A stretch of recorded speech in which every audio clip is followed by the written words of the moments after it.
इंसान अपने दिमाग के बगीचे में सुबह उठते ही जो बोएगा, फल भी उसे वही मिलेगा। सोकर उठते ही चिंताओं और क्रोध की लकीरें तुम्हारे माथे पर नहीं आनी चाहिए। उठते ही प्रभु परमात्मा की दिव्य ऊर्जा को स्पर्श करने का प्रयास करो, फिर देखो आपका दिन कितने आनंद के साथ व्यतीत होगा।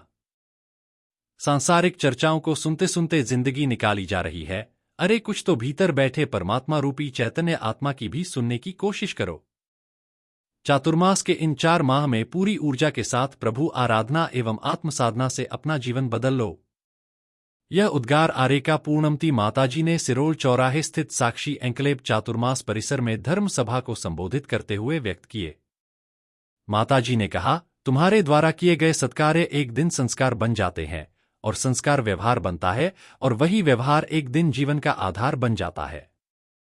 जब इस धर्म सभा में प्रवचन सुनते हो तब तो मन में परिवर्तन की लहर हिलोरे मारती है, लेकिन यहां से जाते ही जीवन वैसा ही हो जाता है। अपने आप को धोखा मत दो, यहां से प्रतिदिन एक अच्छाई को धारण करते हुए जीवन को बदलने का प्रयास करो, तभी इस चातुर्मास की सार्थकता होगी। धर्म सभा से पूर्व माताजी के सानिध्य में भगवान का एवं गुरुदेव का पूजन किया गया, जिसमें चातुर्मास कमेटी के पदाधिकारियों ने सामूहिक रूप से अर्घ्य समर्पित किया। दीप प्रज्वलन चातुर्मास कमेटी के मीडिया प्रभारी ललित जैन, महापंचायत के अध्यक्ष पारस जैन, चातुर्मास कमेटी के स्वागत अध्यक्ष पारस जैन सर्राफ, महेंद्र जैन मोनू, अंकुश जैन ने किया। माताजी को शास्त्र भेंट विजय जैन, अजय जैन परिवार के द्वारा किया गया। आयोजन समिति के मीडिया प्रभारी ललित जैन भारती ने बताया कि 20 जुलाई को प्रातः 8 बजे से सिरोल चौराहा साक्षी एनक्लेव परिसर में पूज्य माताजी के चातुर्मास कलश की स्थापना का महोत्सव होगा। वहीं 21 जुलाई को प्रातः 8 बजे से माताजी के सानिध्य में गुरु पूर्णिमा का आयोजन किया जाएगा। ढंग से जी ही नहीं पा रहे हैं, हम मर के अमर कैसे हो पाए? बड़ा जटिल प्रश्न है, तो कुछ पंक्तियां सुनिएगा।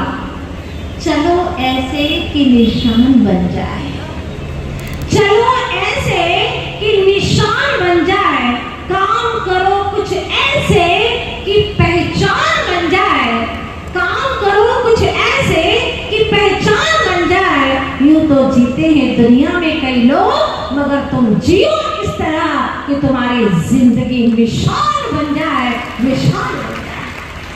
हर कोई व्यक्ति तुम्हारी मिसाल दे, तुम्हारा उदाहरण दे कि जियो तो इस तरह से जियो। और हमारे भीतर में वो सामर्थ्य है, वो क्षमता है हमारे पास में कि हम ऐसा जी सकते हैं, क्योंकि हम तीर्थंकर के वंशज हैं, हम कोई सामान्य नहीं है। तीर्थंकरों के वंशज, जी हाँ, आदिनाथ प्रभु तीर्थंकर, आदि तीर्थंकर के वंशज कहलाते हैं हम। बड़ा गौरव है हमें कि हम जैन कुल में पैदा हुए हैं। हमने जिन शासनों को प्राप्त किया है, जहाँ पर जिंदगी बेहतरीन जी जाती है। पहले भी लोग कहा करते थे, भाई जैनियों का भोजन बड़ा टेस्टी हुआ करता है और ये जीवन जीने का सलीका बेहतरीन होता है। कम में भी अधिकांश, अधिक से अधिक, अच्छे से अच्छे, श्रेष्ठ से श्रेष्ठ कैसे जी सके, वो तरीका जैनियों को आता है, क्योंकि हमें जिनेंद्र भगवान ने जीना सिखाया। कहते हैं कि सितारों ने आसमान के लिए बहुत काम किया। आसमान की तकदीर सितारों ने लिखी, समंदर की तकदीर लहरों ने लिखी, पर हम बड़े सौभाग्यशाली हैं, क्योंकि हमारी तकदीर तीर्थंकर भगवंतों ने हमें जीना सिखाया।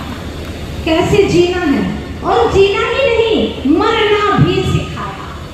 मैं आपसे पूछूं कि मनुष्य जीवन में जीना श्रेष्ठ है कि मरना श्रेष्ठ है? बोलो, क्या जवाब देंगे आप?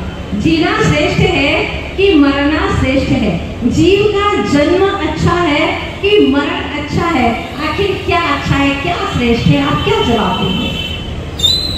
आप कहेंगे जन्म लेना ज्यादा अच्छा है। जन्म और मरण, जन्म लेना ज्यादा अच्छा है कि मरण ज्यादा अच्छा है? आप लोग असमंजस में पड़ गए। एक बात कहना चाहती हूँ, मरण के आगे सम्यक शब्द लगता है तो वह सम्यक समाधि मरण कहलाता है। लेकिन आज तक जन्म के पहले सम्यक शब्द किसी ने नहीं लगाया। सम्यक जन्म नहीं होता, सम्यक मरण हो सकता है, लेकिन सम्यक जन्म नहीं होता। वास्तव में जीवन में मरण का महत्व है, और मरण ऐसा कि जो दोबारा मरण के लिए कारण न बने, दोबारा जन्म के लिए कारण न बने, वो मरण परम निर्वाण में परिवर्तित हो जाए, वास्तव में उसका जीवन जीना सार्थक हो जाता है। तो कल मैंने आप लोगों के बीच में कुछ बात रखी थी, बहुत सारे महानुभाव आए ही नहीं थे, इसलिए पुनरावृत्ति करना चाहती हूँ कि बियावान जंगल में मुनिराज विराजमान है, और वहां पर पेड़ के झुरमुट के पास में, झरनों के पास में शांत मन होकर के बैठे हैं, पलकें मुड़ी हुई है, चेहरे पर अद्भुत रौनक है। आप लोगों ने कभी देखा, आप लोगों के पास में करोड़ों अरबों रुपये हैं, 2-4 मकान है, जमीन है, जायदाद है, परिवार बड़ा अच्छा है, इसके बावजूद भी चेहरे पर रौनक नहीं है, चेहरे पर कोई ताजगी नहीं है। लेकिन जिनके पास में एक धागा भी नहीं है, उनके चेहरे पर बड़ी रौनक है, ताजगी है, एक ऊर्जा है, एक ऊर्जावान चेहरा है। आखिर क्यों? प्रातः काल से उठते हैं आप, दिमाग में बोझ लेकर के उठते हैं, पता नहीं क्या क्या विचार करके उठते हैं।